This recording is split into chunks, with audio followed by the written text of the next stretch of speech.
ડભોઈ ધોરણ 10 SSC board પરીક્ષાનું વડોદરા જિલ્લાનું પરિણામ 76.65% અને ડભોઈ કેન્દ્રનું પરિણામ 67% જેટલું આવ્યું છે, જેમાં ડભોઈ તાલુકાના સાઠોદ ગામના શ્રી હાટકેશ્વર વિદ્યાલયનું 100% રિઝલ્ટ આવતા ગામમાં ઉત્સવનો માહોલ. ગુજરાત રાજ્ય માધ્યમિક અને ઉચ્ચતર માધ્યમિક શિક્ષણ બોર્ડ ગાંધીનગર દ્વારા માર્ચ 2025માં લેવાયેલ ધોરણ 10 અને એસએસસી બોર્ડ પરીક્ષાનું પરિણામ જાહેર થતાં ડભોઈ કેન્દ્રમાં ડભોઈ તાલુકાના 6 કેન્દ્ર પૈકી 32 શાળાઓમાંથી વિદ્યાર્થીઓએ પરીક્ષા આપી હતી. ડભોઈ તાલુકાનું પરિણામ 67% જેટલું આવ્યું છે અને તાલુકાના સાઠોદ ગામના શ્રી હાટકેશ્વર વિદ્યાલય શાળાનું પરિણામ 100% આવતા ગામમાં તેમજ વિદ્યાર્થીઓમાં આનંદ ઉત્સવનો માહોલ જોવા મળ્યો. ડભોઈ તાલુકાના સાઠોદ ગામના શ્રી હાટકેશ્વર વિદ્યાલય શાળા 2024માં ગઈ સાલ 87% લાવી કેન્દ્રમાં પ્રથમ ક્રમે રહી હતી, જ્યારે ચાલુ વર્ષે 2025માં લેવાયેલ એસએસસી બોર્ડની પરીક્ષામાં 14% રિઝલ્ટ લાવી ડભોઈ તાલુકામાં પ્રથમ ક્રમાંક મેળવ્યો હતો. શ્રી હાટકેશ્વર વિદ્યાલય શાળામાં તમામ શિક્ષક સ્ટાફ, શાળાનું મેનેજમેન્ટ તેમજ વિદ્યાર્થીઓ અને વાલીઓના સહયોગ અત્યારે શાળા 100% રિઝલ્ટ લાવવામાં સફળ રહી હતી. પાસ થનાર દરેક વિદ્યાર્થીઓને તેઓની શાળાના સંચાલક મંડળ સાથે શાળાના આચાર્ય તેમજ શાળા પરિવાર અને ગ્રામજનો દ્વારા અભિનંદન સાથે ઉત્તરોત્તર પ્રગતિ કરે તે માટે હૃદયપૂર્વક શુભેચ્છાઓ પાઠવી હતી. 2025નું ધોરણ 10નું પરિણામ જાહેર કરવામાં આવ્યું, જેમાં અમારી શ્રી હાટકેશ્વર વિદ્યાલય સાઠોદ, તાલુકો ડભોઈ, જિલ્લો વડોદરા એનું પરિણામ સમગ્ર તાલુકાની અંદર ફર્સ્ટ નંબરે આવ્યું છે, જે 100% આવ્યું છે. અને એમાં જે બાળકો છે, શિક્ષકો છે અને વાલીઓ છે, એની મહેનતનું આ પરિણામ છે. એવું કહેવાય છે કે ભાઈ શિક્ષણના 3 મુખ્ય આધારસ્તંભ કહેવાય, વાલી, શિક્ષક અને વિદ્યાર્થી. એ લોકો જો પોતાની જવાબદારી પૂરી સારી રીતે નિભાવે તો આપણને આ સફળતા મળતી હોય છે.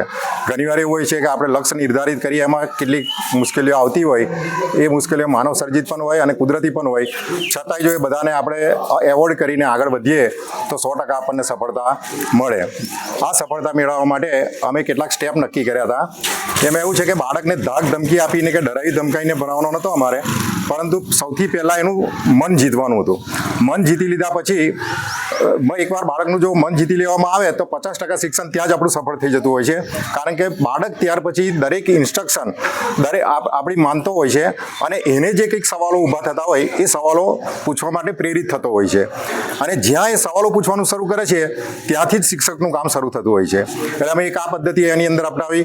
બીજું કે દરેક બાળકને અમે જ્યાંથી 3 મહિના પરીક્ષાના, વાર્ષિક પરીક્ષાના બાકી રહ્યા ત્યાંથી 50 જેટલા પેપર, મુખ્ય જે 5 વિષય છે એના 50 જેટલા પેપર એની પાસે લેવામાં આવે, એની પરીક્ષા લેવામાં આવી, જેથી કરીને વિદ્યાર્થીઓને ખૂબ સારો મહાવરો થયો અને પરિણામે અમે આ પરિણામ મેળવી શક્યા છે. અમારી શાળાની અંદર 10મા ધોરણની અંદર આ વર્ષે 30 વિદ્યાર્થી હતા અને 30 પાસ થયા છે. હાટકેશ્વર કેળવણી મંડળ સંચાલિત શ્રી હાટકેશ્વર વિદ્યાલયનું માર્ચ 2025નું પરિણામ 100% આવતા ગામમાં ખૂબ જ આનંદની લાગણી છે. અને એ રિઝલ્ટ આવવા પાછળનું કારણ આચાર્યશ્રીની સખત મહેનત અને વિષય શિક્ષકો પણ પોતે ખૂબ મહેનત કરીને બાળકોને સાચું માર્ગદર્શન આપેલ છે, જેના પરિણામ સ્વરૂપ અમને આ ફળ મળેલ છે. ગામમાં આ બાબતની ખૂબ જ આનંદ અને ઉત્સાહની લાગણી છે.